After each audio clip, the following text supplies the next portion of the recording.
What's up guys, I hope everyone's doing alright, and this is going to be more of a different type of video than what I usually make. It's more of a discussion video because, yeah, it's something I've been wanting to talk about.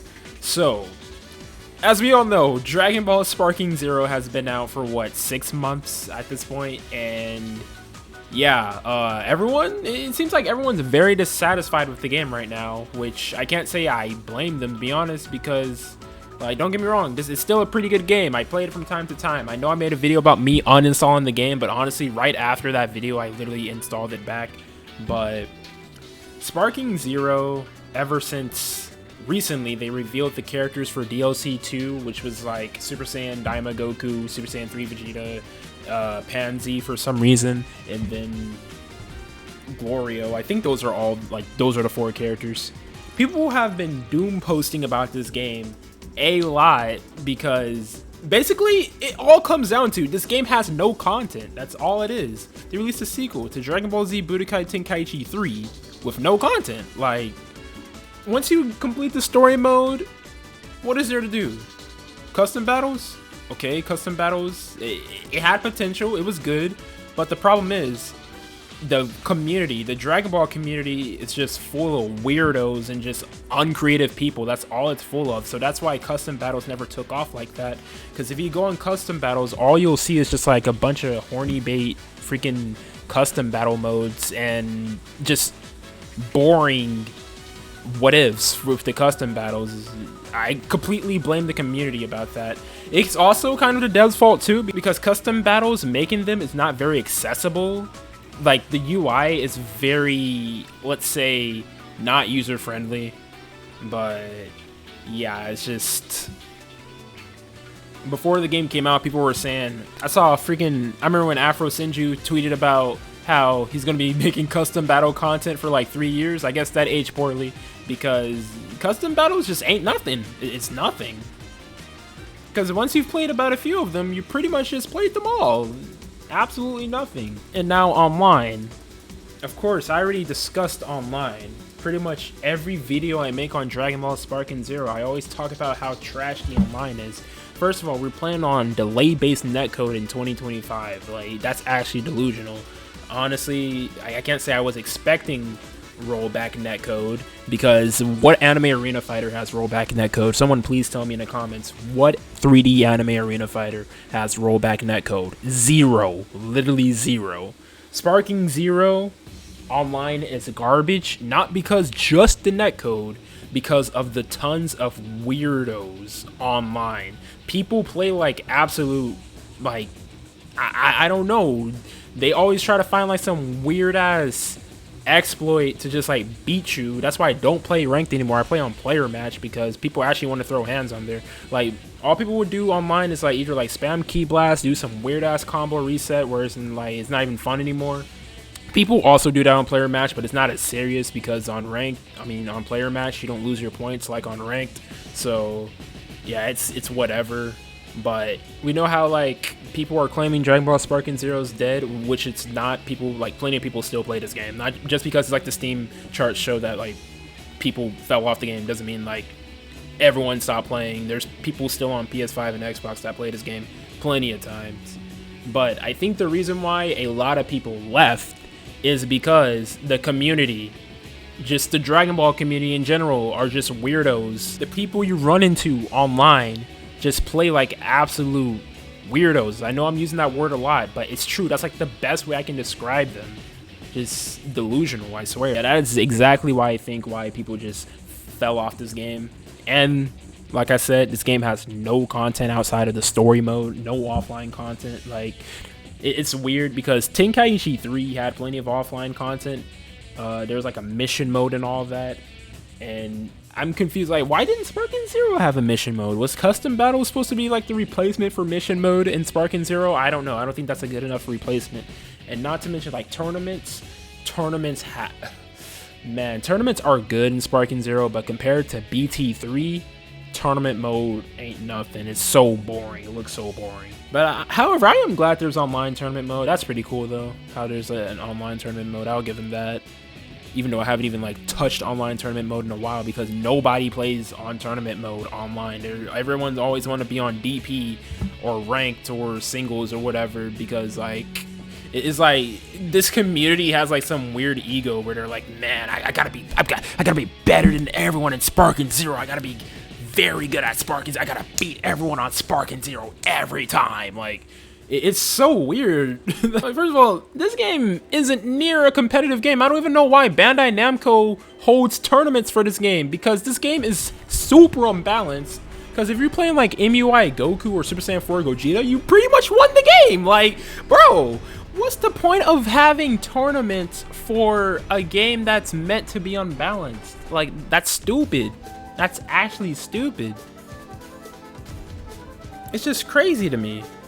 Like, this is a glorified party game. Tenkaichi 3 was a party game. Tenkaichi 2 was a party game. Tenkaichi 1 was a party game. All 4 of these games are party games. They were never meant to be competitive. They were supposed to be the type of games where, you know, you play it with your friends, or you just play the story mode and you want to feel like you're in Dragon Ball. Like, that's all it was meant to be, not some like competitive fighting game. If you want that, just play Dragon Ball Fighters, bro. It's actually insane. That's what Dragon Ball Fighters is for.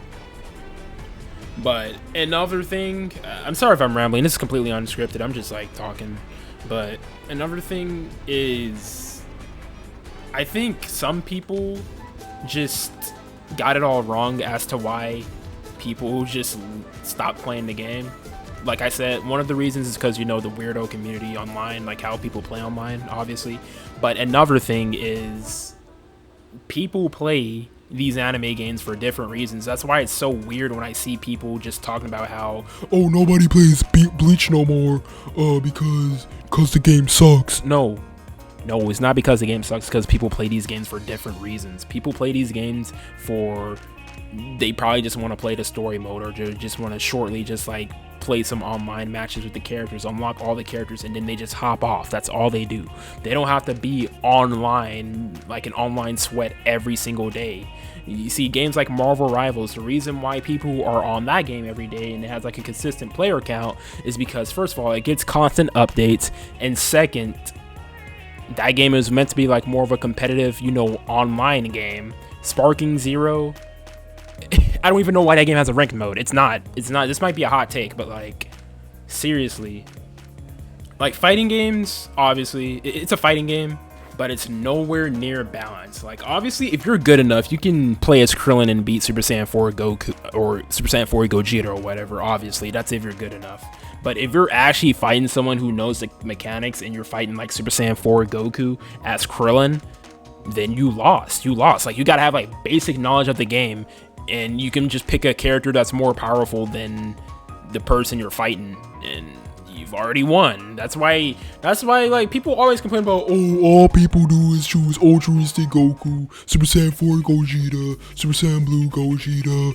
And I'm like, bro, of course they're gonna choose those characters. Those are like the strongest characters, bro. Like, you're gonna see the same 5 characters online every day, with exceptions like obviously the like weaker characters on launch, like, you know, Yajirobe and Broly. Obviously they were chosen a lot because they had exploits. They had stupid exploits with Broly with his Ki Blast, Yajirobe with his Senzu Beans. But obviously they nerfed that this patch, and that goes up to my other point. This is going to be a super hot take, but I think Sparking Zero was a better game pre-patch. And here's the reason why I say this.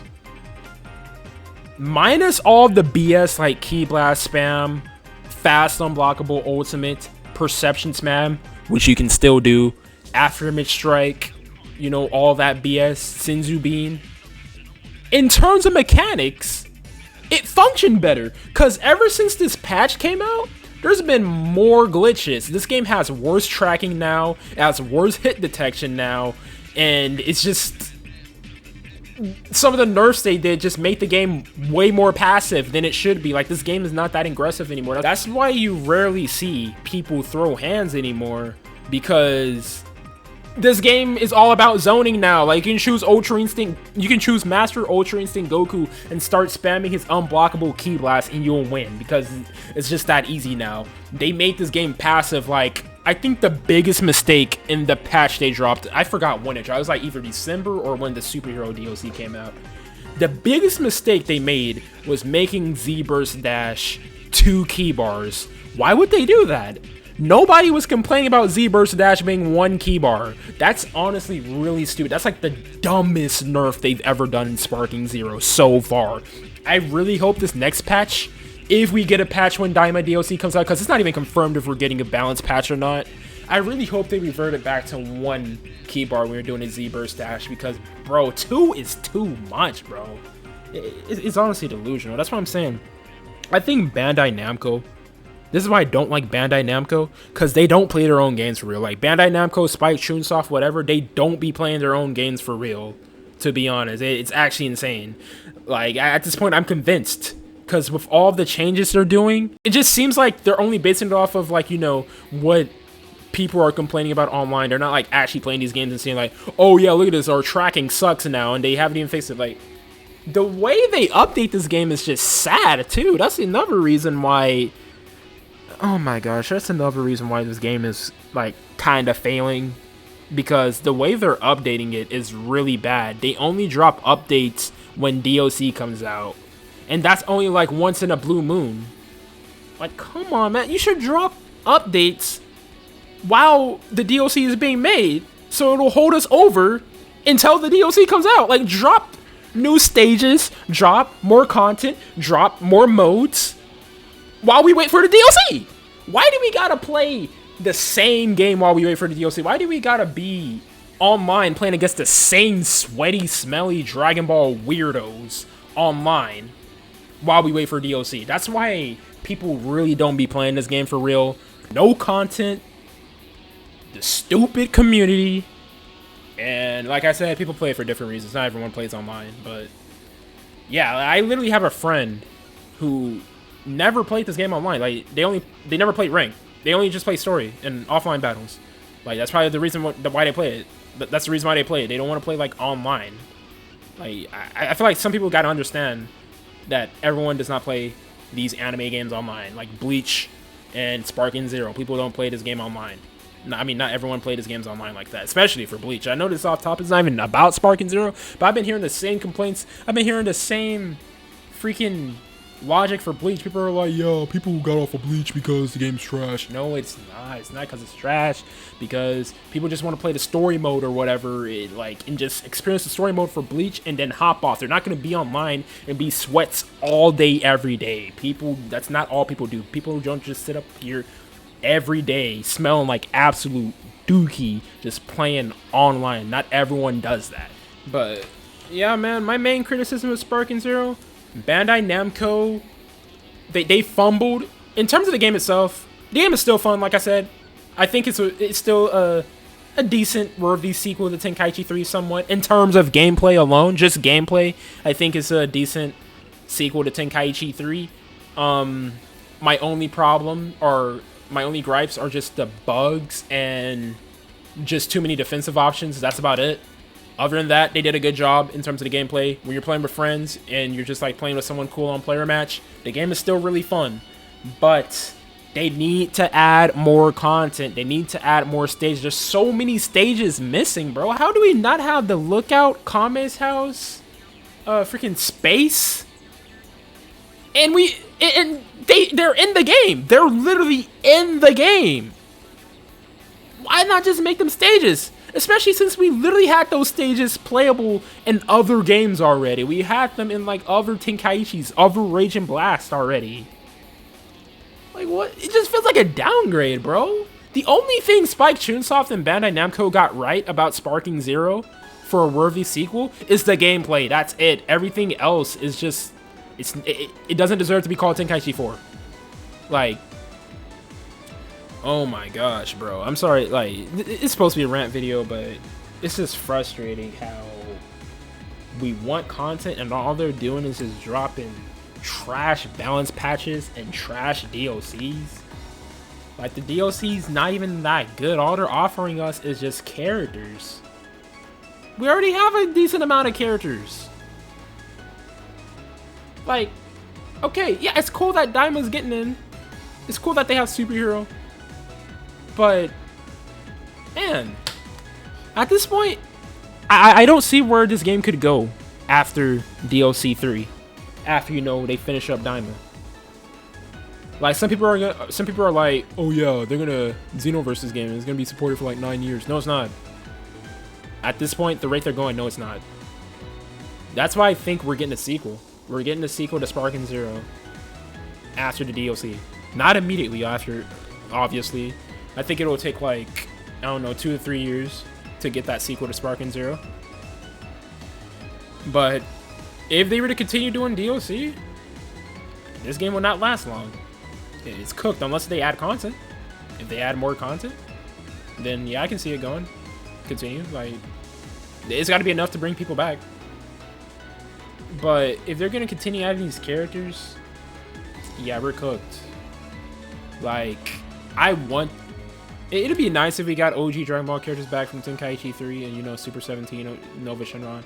But that is not going to keep everyone on the game, bro. Definitely not. People are not going to come back because freaking they added Kid Chi-Chi and Tao Pai Pai to the game. Actually, stupid. This is why I don't like Bandai Namco. Bandai Namco is just such a backwards company. It's ridiculous. But anyway, that's enough. I just wanted to get that out. Just my take on Sparking Zero right now. My thoughts on it right now. And yeah, I'll just leave it at that. I got more Bleach content and Sparking Zero content for you guys. Like, don't worry, Sparking Zero is not done on this channel. Obviously, I'm going to cover DLC 2 when it drops on the 24th. And I'm going to cover more Bleach, of course, because I still need to cover some characters. But actually, I'm going to just be live streaming more. That's what I should do. Like, I know I've been saying this a lot of times, but I should actually just put work into it. I should really support, like, talk to my community more about things. And yeah, I'm gonna just start live streaming games or whatever. You guys can pull through if you guys want to. But anyway, yeah, peace out.